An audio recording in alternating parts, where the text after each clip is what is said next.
আসসালামু আলাইকুম। কেমন আছেন সবাই? আশা করি সবাই ভালো আছেন।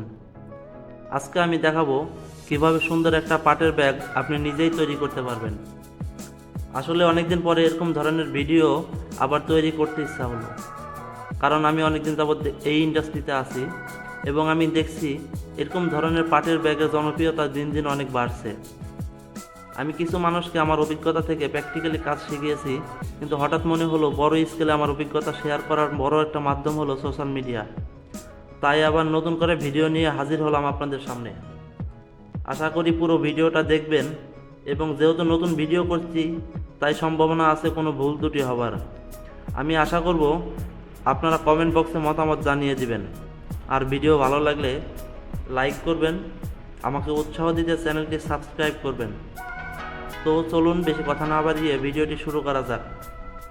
প্রথমেই আমরা ব্যাগ তৈরির জন্য সমস্ত কাপড়, জিপার আর হাতল মাপ মতো কেটে নেব।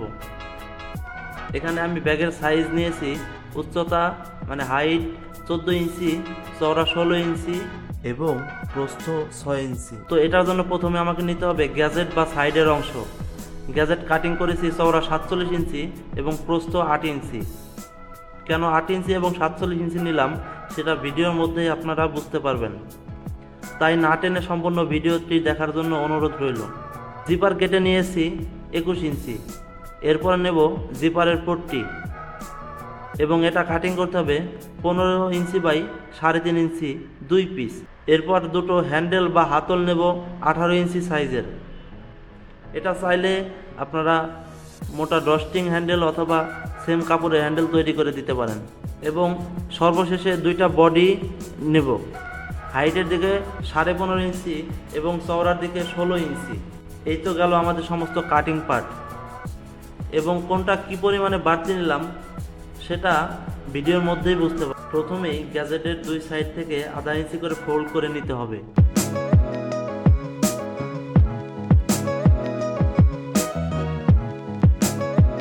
তো দেখতে পাচ্ছেন কত সহজে সাইডগুলো অ্যাকুরেটলি ফোল্ড হচ্ছে।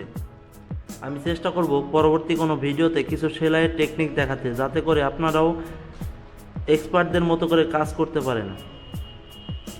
একইভাবে অপর সাইডের আধা ইঞ্চি করে ফোল্ড করে নিতে হবে। তো আমাদের গ্যাজেটের আধা ইঞ্চি করে ফোল্ডিং করা শেষ হয়ে গেল। এবার ব্যাগের সাইজ ঠিক রেখে কিছু মেজারমেন্ট করে মার্ক করে নিতে হবে।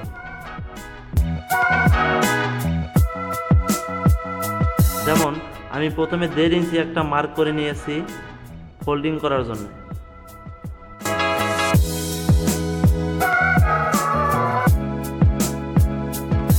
তারপরে মার্ক করতে হবে 14 ইঞ্চি, এটা ব্যাগের হাইট অনুযায়ী। তারপরের মার্কটা করতে হবে 16 ইঞ্চি ব্যাগের লেন্থ অনুযায়ী। তারপরে আবার 14 ইঞ্চি ব্যাগের হাইট অনুযায়ী মার্ক করতে হবে, এবং শেষে 1.5 ইঞ্চি ফোল্ডিংয়ের জন্য। তো এখন হয়তো বুঝতে পারছেন কেন গ্যাজেটের লেন্থ 47 ইঞ্চি নিয়েছিলাম। এরপরে গ্যাজেটটা কাগজের মতো ফোল্ড করে অপর সাইডেও মার্কগুলো দিয়ে নিতে হবে, যাতে করে বাঁকা হওয়ার সম্ভাবনা না থাকে। দেখুন আমি কিভাবে করছি।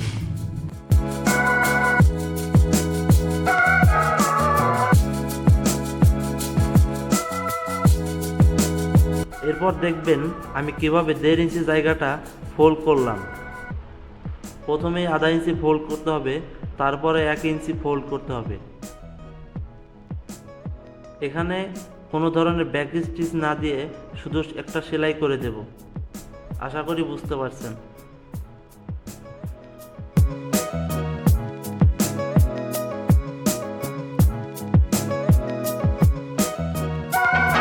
এবার জিপারের অংশ তৈরি করার জন্য প্রথমে জিপার পট্টিগুলো গ্যাজেটের মতো করে আধা ইঞ্চি করে ফোল্ড করে নিতে হবে।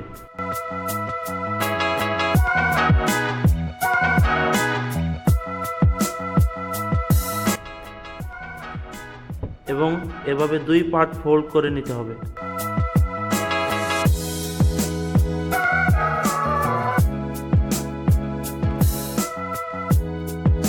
এবার জিপার পট্টির যে কোনো এক মাথা থেকে আধা ইঞ্চি করে আবার ফোল্ড করে নিতে হবে।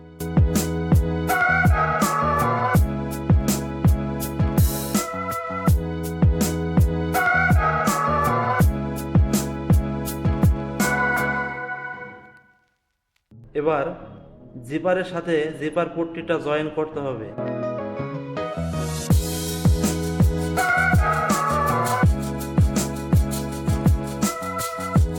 তো আমি শুরু করছি প্রথমে যে অংশ ফোল্ড করা ছাড়া ছিল সেই অংশ থেকে,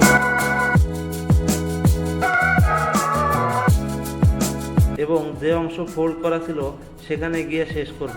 তো দেখতে পাচ্ছেন কত সহজেই জিপারের সাথে জিপার পট্টিটা জয়েন করে ফেললাম। জিপারের সাথে কাপড় লাগানোর সময় খেয়াল রাখতে হবে যেন জিপার টান টান অবস্থায় থাকে, নইলে জিপার লুজ হয়ে থাকার সম্ভাবনা আছে।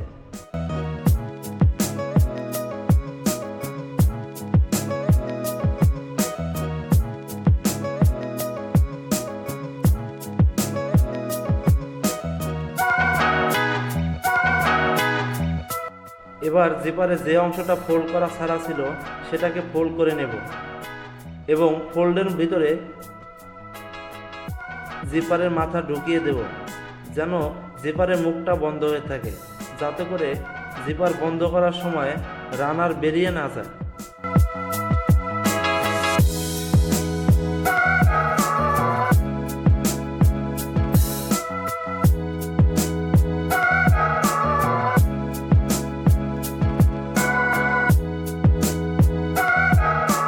তো আমরা যেহেতু গজ জিপারগুলো কিনি, সেক্ষেত্রে এটার সাথে কোনো রানার থাকে না, তাই রানারগুলো আলাদা করে অ্যাটাচ করতে হয়।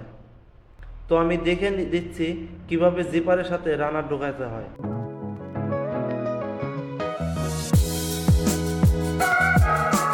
এবার জিপারের যে অংশটা আলগা হয়ে আছে সেখানে একটা কাপড় বা মেটাল লক লাগিয়ে দিতে হবে। এখানে আমি কাপড় দিয়ে লক লাগিয়ে দেব।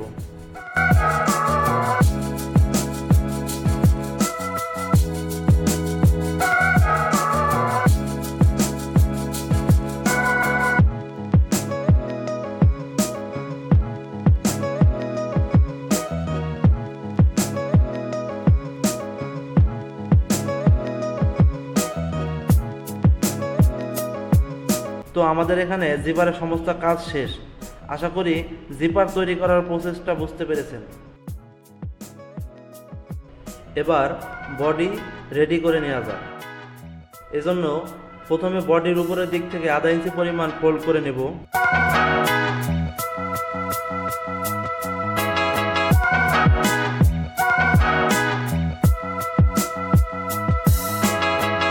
তারপর হ্যান্ডেল বা হাতল লাগানোর জন্য মার্ক করে নেব।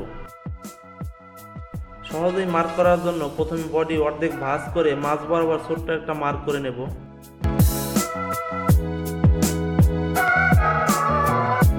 আর আমি হ্যান্ডেলের মাঝের গ্যাপ রাখবো 5 ইঞ্চি, তাই মাঝখানের মার্ক থেকে 2.5 ইঞ্চি করে দুপাশ থেকে মার্ক দিলেই 5 ইঞ্চি গ্যাপ হয়ে যাবে।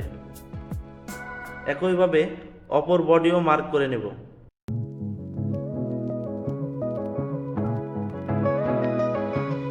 এবার বডির সাথে হ্যান্ডেল জয়েন করার পালা। হ্যান্ডেল জয়েন করার আগে বডির উপর দিক থেকে 1 ইঞ্চি পরিমাণে ফোল্ড করে নিতে হবে এবং মেপে দেখতে হবে যে ব্যাগের সাইজ 14 ঠিক আছে কিনা। এজন্যই তখন কাটিংয়ের সময় বডির হাইটের দিকে 1.5 ইঞ্চি বাড়তি নেওয়া হয়েছিল। আশা করি বুঝতে পারছেন ব্যাপারটা। এবার মার্ক অনুযায়ী হ্যান্ডেলগুলো বসিয়ে দেব।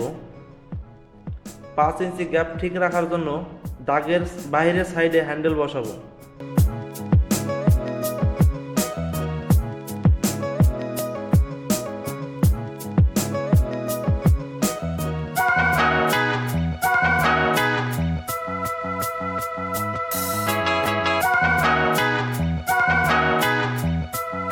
তো এভাবে দুটো বডিতেই হ্যান্ডেল লাগানো শেষ হলে আমরা পরবর্তী প্রসেসের দিকে আগাবো। এবার বডির সাথে গ্যাজেট জয়েন করার পালা। গ্যাজেট জয়েন শুরু করার আগে খেয়াল করবেন গ্যাজেটের শুরুর জায়গাতে অনেকগুলা কাপড় জড়ো হয়ে আছে, যার কারণে সুন্দর ফিনিশিং হবে না। এজন্যে আমাদের গ্যাজেটের কর্নারের দিক থেকে কোনাকুনি করে বাড়তি কাপড়গুলো কেটে নিতে হবে।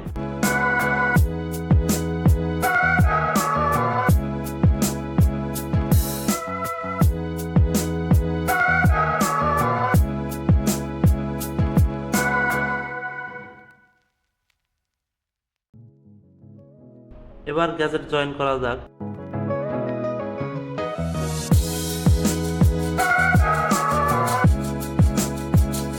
এই সমস্ত শপিং ব্যাগের কোনাগুলো যত সুন্দর হয়, ব্যাগের ফিনিশিং তত সুন্দর হয়। এজন্য কোনাগুলো করার সময় খুব ঠান্ডা মাথায় সুন্দরভাবে করতে হবে, কারণ নতুন অবস্থাতে সবাই এই জায়গাটা অনেক ভুল করে, যার কারণে ব্যাগের ফিনিশিংটাই নষ্ট হয়ে যায়। আমি চেষ্টা করছি কিভাবে কোনাগুলো সুন্দর করে করতে পারবেন সেটা ভালো করে বুঝিয়ে দেওয়ার জন্য। আমরা গ্যাজেট তৈরি করার সময় যে মার্কগুলো দিয়েছিলাম, সেই মার্কগুলো যেন বডির কোনা বরাবর থাকে সেটা খেয়াল রাখতে হবে। এরপর কর্নারে যে মার্ক দেওয়া আছে তার 1 সেন্টিমিটার আগে সেলাই থামাতে হবে এবং সেখান থেকে কোনাকুনিভাবে সেলাই করে আসতে হবে, ভিডিওতে যেভাবে দেখতে পাচ্ছেন। এরপর ডান হাত দিয়ে গ্যাজেট চেপে ধরে বাম হাত দিয়ে বডিটা ঘোরাতে হবে, ভিডিওতে যেভাবে দেখতে পাচ্ছেন।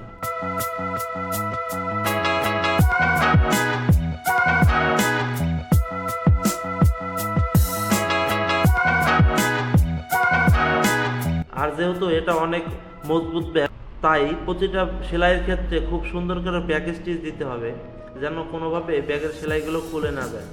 তো এভাবে আমাদের ব্যাগের এক সাইডের বডি গ্যাজেটের সাথে জয়েন করা হয়ে গেল এবং একইভাবে অপর সাইডের বডিটাও জয়েন করতে হবে। এক্ষেত্রে দ্বিতীয় বডি জয়েন করা একটু ঝামেলা মনে হতে পারে, কিন্তু কোনো ঝামেলা নেই। আমি যেভাবে ভিডিওতে দেখাচ্ছি সেভাবে করে যাবেন।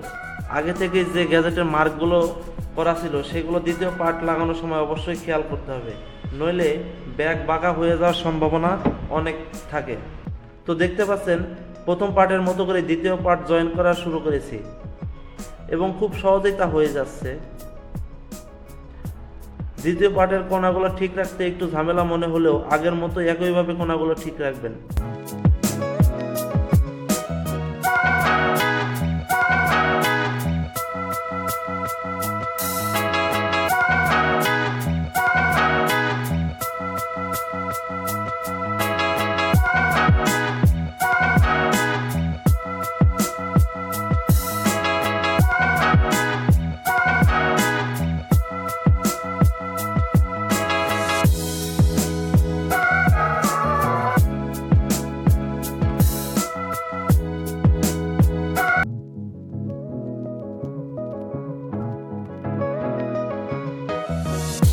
তো আপাতত ব্যাগের দুই বডি গ্যাজেটের সাথে জয়েন করা হলো এবং দেখতে পাচ্ছেন ব্যাগের একটা স্ট্রাকচার তৈরি হয়ে গেছে। যদি কেউ জিপার ছাড়া ব্যাগ ব্যবহার করেন তাহলে হ্যান্ডেলের গোড়ায় শুধু একটা টপসিন সেলাই দিলেই ব্যাগ ব্যবহার করা যাবে। আমরা যেহেতু জিপার সহ ব্যাগ তৈরি করছি, তাই এখন জিপার জয়েন করব। জিপার জয়েন করার ক্ষেত্রে খেয়াল রাখতে হয় ব্যাগের কোন সাইডটা সামনের দিকে থাকবে আর কোন সাইডটা ভিতরের দিকে থাকবে, সেই হিসাবে জিপার লাগাতে হয়।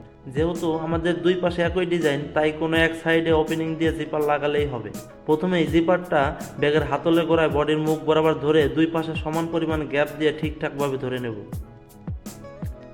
এবার ব্যাক স্টিচ দিয়ে সেলাই শুরু করব এবং হ্যান্ডেলের গোড়ায় অবশ্যই ব্যাক স্টিচ দেব, নইলে হ্যান্ডেলের সেলাই খুলে যাওয়ার সম্ভাবনা আছে।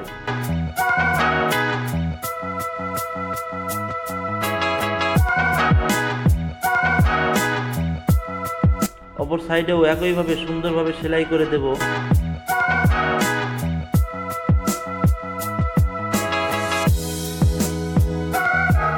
এবং অবশেষে আমাদের সেই কাঙ্ক্ষিত ব্যাগ তৈরি হয়ে গেল। এক নজরে দেখিয়ে দিচ্ছি ব্যাগের ভিতরের অবস্থা। সুন্দরভাবে ব্যাগটা প্যাকেজিং বা সংরক্ষণের জন্য সুন্দরভাবে ভাঁজ করা জরুরি। আমি যেভাবে দেখিয়ে দিচ্ছি সেভাবে ভাঁজ করবেন, তাতে ব্যাগ সবসময় সুন্দর থাকবে বা সুন্দরভাবে প্যাকেজিং করতে পারবেন। আশা করি এই ভিডিও থেকে আপনারা কিছু হলেও নতুন একটা অভিজ্ঞতা অর্জন করলেন। কারো কোনো জিজ্ঞাসা বা সাজেশন থাকলে অবশ্যই কমেন্ট বক্সে জানাবেন।